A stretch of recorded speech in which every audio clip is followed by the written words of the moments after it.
नमस्कार दोस्तों। आज हम आपको बताने वाले हैं इस वीडियो में इनकम टैक्स से रिलेटेड बेस्ट क्वेश्चन। जैसा कि आपने थंबनेल में देखा होगा, मैंने लिखा है टॉप 150 क्वेश्चन। जी हाँ दोस्तों, आपको हम इनकम टैक्स से रिलेटेड टॉप 150 क्वेश्चन कवर करने वाले हैं और ये है उसी का पार्ट नंबर 1। और हम पूरी कोशिश करेंगे कि 8 से 10 पार्ट में आपको हम 150 क्वेश्चन कवर करवा दें। जैसे कि आपने पहले देखा होगा, मैंने आपको ऑडिट से रिलेटेड बेस्ट क्वेश्चन प्रोवाइड कर दिए हैं। अगर आपने अभी तक नहीं देखा है तो हमारे चैनल पर विजिट करके देख लीजिएगा। तो चलिए फ्रेंड्स, वीडियो की शुरुआत करते हैं। आज का पहला question, belated return under section 139 4 can be filled at any time. Hindi में पढ़ देते हैं। धारा 139 4 के तहत विलंबित रिटर्न किसी भी समय भरा जा सकता है। और फ्रेंड्स, आपको बता देते हैं, खास बात यह है कि आपको हम हिंदी और इंग्लिश दोनों में क्वेश्चन बताते हैं। अगर आप किसी भी मीडियम से हैं तो इन सभी क्वेश्चन को आसानी से समझ पाएंगे। तो इसका ऑप्शन नंबर ए है, before the expiry of 1 year from relevant assessment year. Option B, before the expiry of relevant assessment year. Option C, before the expiry of relevant assessment year और before the assessment is complete whichever is earlier. Option D, before the expiry of 1 year from the end of the relevant assessment year और before the assessment year whichever is earlier. तो क्वेश्चन को अच्छे से पढ़िएगा, ध्यान से पढ़िए। अगर आपको आंसर पता है तो आप लोग आंसर भी कमेंट करके बता सकते हैं। देखिए फ्रेंड्स, ये एक तरह से रिकॉर्डेड क्लास है, लेकिन आप लोग ऐसा फील करिएगा कि आपकी ऑनलाइन क्लास चल रही है, तो आप लोग हमें साथ ही साथ कमेंट करके भी बताते चलिएगा। तो फ्रेंड्स, यहां पर जो आपका सही आंसर बनेगा हो जाएगा ऑप्शन सी वाला। ठीक है, सी यहां पर राइट हो जाएगा पहले का, before the expiry of relevant assessment year और before the assessment is complete whichever is earlier. Hindi में, प्रासंगिक निर्धारण वर्ष की समाप्ति से पहले या मूल्यांकन पूरा होने से पहले, जो भी पहले हो। ठीक है, चलिए अगले क्वेश्चन पे बढ़ते हैं। क्वेश्चन नंबर 2 क्या कह रहा है? Question number 2, arrange the following in correct sequence. यहां पर आपको 3 सीक्वेंस दिया हुआ है, 3 स्टेटमेंट दिया है। इसको आपको क्या करना है? करेक्ट सीक्वेंस लगाना है, क्रम से लगाना है। चलिए देखते हैं। Option A, income under the different heads of income. Option B, deduction from gross total income. Option C, rounding off. ठीक है, यहां पर आपको 3 स्टेटमेंट दिए हुए हैं और ये अगला जो डी दिया हुआ है ये आपका इसमें शामिल नहीं है। तो आपको बताना है इनमें से 3 में से, ठीक है, ये तीनों स्टेटमेंट में कौन सा लाइन से होगा। पहला है आय के विभिन्न मदों के तहत आय, दूसरा है सकल कुल आय में से कटौती और तीसरा है करीबी संख्या तक ले जाना। तो फ्रेंड्स, यहां पर देखिए क्या बनेगा। सबसे पहले ऑप्शन यहां पर राइट हो जाएगा 2। ठीक है, सेकंड वाला आपका सही हो जाएगा। सबसे पहले आएगा ऑप्शन ए। ठीक है, ए वाला सही होगा। उसके बाद आपका आएगा ऑप्शन सी, राउंडिंग ऑफ, और इसके बाद आपका आएगा ऑप्शन बी और लास्ट में आएगा ऑप्शन डी, जो कि आपका इसमें दिया हुआ नहीं है। ठीक है, तो यहां पर आपका बनेगा क्वेश्चन नंबर ऑप्शन नंबर 2। ठीक है, ऐसे क्वेश्चन आपके एग्जाम में पूछे जाते हैं। ये सभी क्वेश्चन आपके आने वाले यूपीपीसीएल असिस्टेंट अकाउंटेंट में पूछे जा सकते हैं। चलिए फ्रेंड्स, आपको बता देते हैं, हम अपने आने वाले सभी वीडियोस में इनकम टैक्स की कुछ ना कुछ सेक्शन, जितने भी इंपॉर्टेंट सेक्शन होते हैं वो हर वीडियो में अपने शामिल करेंगे। तो आप लोग वीडियोस को ध्यान से देखिएगा। इन्हीं में से, क्योंकि एग्जाम में देखा गया है कि सेक्शन से भी काफी सारे क्वेश्चन पुटअप होते हैं, तो जितने भी इंपॉर्टेंट थे मैंने यहां पर नोट कर दिया है। सबसे पहले है 80GG। ठीक है, 80GG है। इसका ये इसमें क्या होता है? Deduction in respect of rent paid. यहां पर क्या होता है? Deduction in respect of rent paid. इसके बाद देखिए 80GGA, ये क्या होता है? Deduction in respect of scientific research. ठीक है, इसके अंदर क्या आता है? Deduction in respect of scientific research. इसके बाद है 80GGB। अब इसमें क्या आता है? Deduction in respect of contribution given by companies to political parties.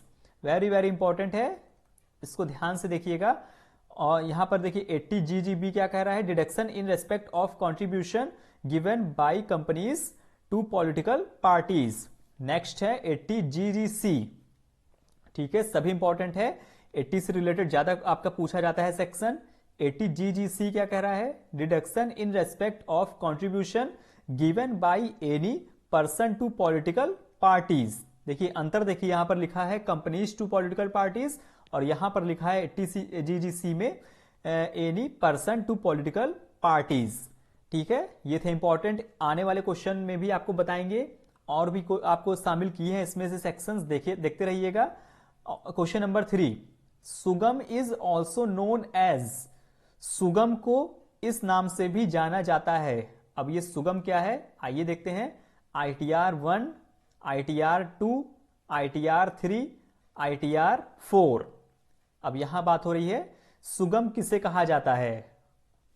सो आपका यहां पर राइट आंसर बनेगा ऑप्शन डी, ITR 4 को कहा जाता है सुगम। ठीक है, इसका दूसरा नाम क्या है? सुगम। ये आपके एग्जाम में पूछा जा सकता है। इसके बाद question number 4, what is the rate of tax deduction at source from insurance commission in case of person. व्यक्ति के मामले में बीमा कमीशन से स्रोत पर कर कटौती की दर क्या है? 2%, 5%, 4% या 10%? एक बार फिर से हिंदी में पढ़ देते हैं।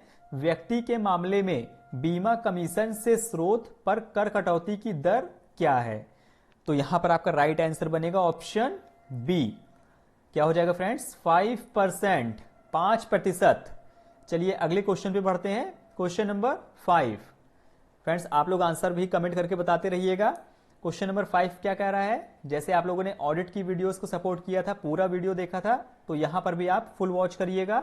Sumit has rendered his services in India and retired in 2015। He then shifted and settled in Singapore. ठीक है, the pension received by him for such services would be. Sumit ने भारत में अपनी सेवाएं दी हैं और 2015 में सेवानिवृत्त हुए। फिर वह सिंगापुर में स्थानांतरित हो गए और बस गए। कहां बस गए फ्रेंड्स? सिंगापुर में। अब आगे क्या पूछ रहा है? ऐसी सेवाओं के लिए उसे मिलने वाली पेंशन डैश होगी। बहुत ही अच्छा क्वेश्चन है। इस क्वेश्चन को आप स्क्रीनशॉट ले लीजिएगा या तो फिर इसको नोट कर लीजिएगा। Option A, deemed to accrue और अराइज इन इंडिया, भारत में अर्जित या उत्पन्न होने के लिए माना जाता है। Option B, deemed to accrue और arise in India only when it is received in India, Bharat में अर्जित या उत्पन्न होने के लिए तभी माना जाता है जब यह भारत में प्राप्त होता है। Option C, deemed to accrue और अराइज आउटसाइड इंडिया, भारत के बाहर अर्जित या उत्पन्न होने के लिए समझा गया। या option D, deemed to accrue और arise in India only when it is received outside India, Bharat में अर्जित या उत्पन्न होने के लिए तभी माना जाता है जब यह भारत के बाहर प्राप्त होता है। तो इन सभी क्वेश्चन को आप वीडियो रोक करके आराम से पढ़ लीजिएगा। हमें थोड़ा जल्दी बताना है आंसर इसका, तो राइट आंसर बनेगा ऑप्शन ए। ठीक है, यहां पर आपका सही आंसर क्या बनेगा? Option A, deemed to accrue और अराइज इन इंडिया, भारत में अर्जित या उत्पन्न होने के लिए माना जाता है। चलिए अगले क्वेश्चन पे बढ़ते हैं। Question number 6, which one of the following statements is true for the set of and carry forward of loss under the head house property in India. निम्नलिखित में से कौन सा कथन भारत में शीर्ष गृह संपत्ति के तहत नुकसान के समायोजन और आगे ले जाने के लिए सही है? यहां पर आपको 4 स्टेटमेंट दिया हुआ है और इनमें से बताना है कौन सा सही है। Can be carried forward for 8 years, 8 साल के लिए आगे बढ़ाया जा सकता है। Option B, can not be carried forward, आगे नहीं बढ़ाया जा सकता है। Option C, can be carried forward for 4 years, 4 साल के लिए आगे बढ़ाया जा सकता है। और लास्ट ऑप्शन है नन ऑफ द अबव, इनमें से कोई भी नहीं। तो यहां पर जो आपका सही आंसर बनेगा 6 का ऑप्शन ए हो जाएगा। Can be carried forward for 8 years, क्या पूछा था यहां पर, इनमें से कौन सा कथन भारत में शीर्ष गृह संपत्ति के तहत नुकसान के समायोजन और आगे ले जाने के लिए सही है। तो राइट आंसर बनेगा ऑप्शन ए। अब देखिए फिर से यहां पर इंपॉर्टेंट सेक्शन आ चुके हैं। इसी वीडियो में देखिए आपको हमने 8 सेक्शन बता दिया है इंपॉर्टेंट। आप इसको नोट भी करते रहिएगा जितने आपको यहां पर बताए जा रहे हैं, या इसकी आप स्क्रीनशॉट भी ले सकते हैं। सबसे पहले है 80E, क्या कह रहा है ये, deduction in respect of payment of interest on loan taken for higher education. Okay, next है 80EE, deduction in respect of interest on loan taken for residential house property. इसके बाद है अगला 80TTA, deduction in respect of interest on deposits in saving account. Next है 80CCD, deduction in respect of contribution to national pension system. देखिए ये आपका important है, 80CCD को नोट कर लीजिएगा, ये आपका मोस्ट इंपॉर्टेंट है, आपके आने वाले एग्जाम में पूछा जा सकता है, जो कि आपका आने वाला एग्जाम है UPPCL असिस्टेंट अकाउंटेंट एग्जाम। ठीक है, अभी इसकी डेट फाइनल नहीं हुई है, जब भी आएगी आपको यहां से तुरंत बताया जाएगा, तो आप लोग तैयारी अच्छे से करते रहिए। क्वेश्चन नंबर 7 क्या कह रहा है, question number 7, deduction under section 37(1) is allowed under tax laws for those expenditure which are. कर कानूनों के तहत धारा 37(1) के तहत कटौती की अनुमति उन खर्चों के लिए दी जाती है जो है revenue, capital, both revenue and capital, या डिफर्ड रेवेन्यू एक्सपेंसेस। सो देखिए यहां पर आपको जो राइट आंसर बनेगा 7 का ऑप्शन ए हो जाएगा, रेवेन्यू। क्या हो जाएगा फ्रेंड्स, रेवेन्यू। कर कानूनों के तहत धारा 37(1) के तहत कटौती की अनुमति उन खर्चों के लिए दी जाती है जो रेवेन्यू है। चलिए अगले क्वेश्चन पे बढ़ते हैं। Question number 8, in tax laws donation to approved and notified association for scientific research is allowed as. कर हानि में वैज्ञानिक अनुसंधान के लिए अनुमोदित और अधिसूचित संघ को दान की अनुमति है। 100% of the donation, 125% of the donation, 175% of the donation, 200% of the donation. देखिए क्वेश्चन को अच्छे से पढ़िएगा, इंपॉर्टेंट क्वेश्चन में आता है ये। कर हानि में वैज्ञानिक अनुसंधान के लिए अनुमोदित और अधिसूचित संघ को दान की अनुमति है, इनमें से कौन सा सही होगा। सो यहां पर आपका जो राइट आंसर बनेगा ऑप्शन ए हो जाएगा, 100% ऑफ द डोनेशन। ठीक है, कौन सा सही होगा, option A, 100% of the donation, दान का 100%।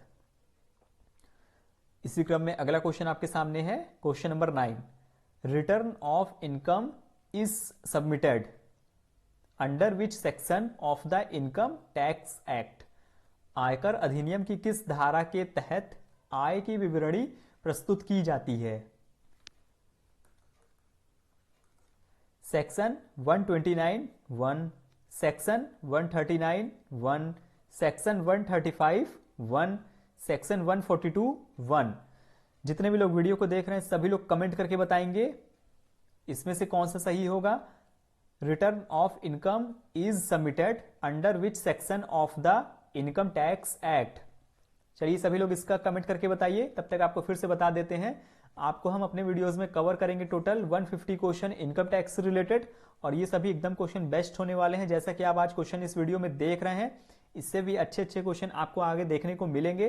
तो अगर पहली बार विजिट कर रहे हैं चैनल पर, तो चैनल को सब्सक्राइब कर लीजिएगा, नोटिफिकेशन बेल ऑन रखिएगा। हमारी वीडियो जब भी अपलोड होगी तो आपको नोटिफिकेशन मिल जाएगा, और वीडियो को शेयर भी करते रहिएगा अपने दोस्तों के साथ भी। तो यहां पर आपको जो सही आंसर बनेगा क्वेश्चन नंबर 9 का ऑप्शन बी वाला। किसमें होता है फ्रेंड्स, सेक्शन 139(1) में। चलिए अगले क्वेश्चन पे बढ़ते हैं। क्वेश्चन नंबर 10 क्या कह रहा है, which one of the following is agriculture income under the income tax act 1961? आयकर अधिनियम 1961 के तहत निम्नलिखित में से कौन कृषि आय है? Option A, interest on areas of rent in respect of agriculture land, कृषि भूमि के संबंध में लगान के क्षेत्रों पर ब्याज। Option B, interest received by a money lender in the form of agriculture produce, साहूकार द्वारा कृषि उपज के रूप में प्राप्त ब्याज।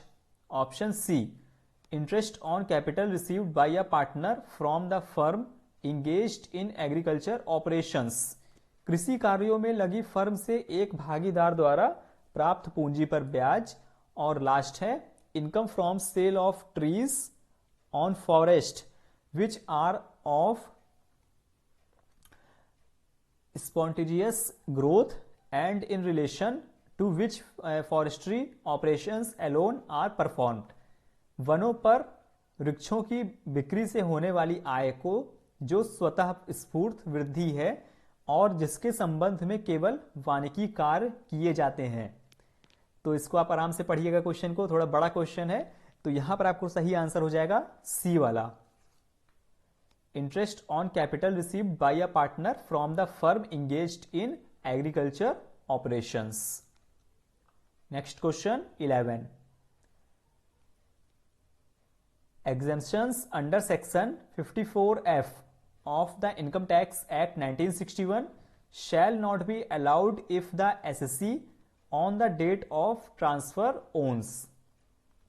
आयकर अधिनियम 1961 की धारा 54F के तहत छूट की अनुमति नहीं दी जाएगी यदि हस्तांतरण की तिथि पर निर्धारिती का मालिक है। Option A, a residential house which is let out. Option B, a house which is self occupied. Option C, more than one residential house. Option D, any residential house. देखिए ऐसे क्वेश्चन भी एग्जाम में आते हैं। तो 11 का आपका जो सही आंसर बनेगा ऑप्शन सी वाला हो जाएगा, ठीक है ना। सी वाला बिल्कुल यहां पर सही हो जाएगा, मोर देन वन रेसिडेंशियल हाउस। चलिए अगले क्वेश्चन में बढ़ते हैं। दोस्तों उम्मीद करते हैं आपको क्वेश्चन अच्छे लग रहे होंगे। वीडियो को लाइक कर दीजिएगा। आपका कोई प्रश्न है तो आप हमें कमेंट करके बता सकते हैं और शेयर जरूर करते रहिएगा वीडियो को। Question number 12, the income from the sale of a machinery used in business is treated as. व्यवसाय में प्रयुक्त मशीनरी की बिक्री से होने वाली आय को माना जाता है। सभी लोग इसका कमेंट करके बताएंगे। Short term capital gain, long term capital gain, income from other sources, income from business and profession. व्यवसाय में प्रयुक्त मशीनरी की बिक्री से होने वाली आय को क्या माना जाता है? देखिए 12 का सही हो जाएगा ऑप्शन ए, ठीक है। कौन सा सही होगा? Option A, short term capital gain. चलिए अगले क्वेश्चन में बढ़ते हैं अपने। क्वेश्चन नंबर 13 क्या कह रहा है? Which statement is not correct. इनमें से कौन सा कथन सही नहीं है? Option A, on salaries tax is deducted at source according to provisions of section 192। वेतन पर कर की कटौती धारा 192 के प्रावधानों के अनुसार स्रोत पर की जाती है। Option B, bank will deduct tax at source at the rate 10% if bank fixed deposit interest credit is more than 10,000 rupees in a year. Option C, no tax is deducted at source in respect of interest on securities issued by a domestic company. और है आज का last option, Ramesh is an individual SSC, he pays a monthly rent of portion of ₹10,000 per month, he can not deduct tax at source. देखिए यहां पर आपको 4 option दिए हुए हैं। यहां आपको बताना है इनमें से कौन सा स्टेटमेंट सही नहीं है। तो जो आपका स्टेटमेंट सही नहीं है वो है option C, no tax is deducted at source in respect of interest on securities issued by a domestic company. ठीक है, ये स्टेटमेंट आपका सही नहीं है। बाकी ऑप्शन ए, ऑप्शन बी और ऑप्शन डी ये सभी सही हैं। तो फ्रेंड्स आज के लिए इतने ही क्वेश्चन थे। उम्मीद करते हैं वीडियो आपको अच्छी लगी होगी। आगे आपको इस प्रकार के और भी वीडियोस मिलने वाले हैं और हम पूरी कोशिश करेंगे कि कम से कम 8 से 10 पार्ट में आपके हम टोटल 150 क्वेश्चन इनकम टैक्स के कवर कर दें, ताकि आप आसानी से देख पाएंगे। और अगर आपने अभी तक ऑडिट की वीडियोस नहीं देखा है, जो कि मैंने आपको बेस्ट क्वेश्चन प्रोवाइड कर दिया है, तो आप हमारे चैनल पर विजिट करके देख लीजिएगा ऑडिट की वीडियोस भी। तो फ्रेंड्स मिलते हैं नेक्स्ट वीडियो में एक और इंपॉर्टेंट वीडियो के साथ। शेयर कर दीजिएगा, लाइक करिए, सपोर्ट करिए। धन्यवाद।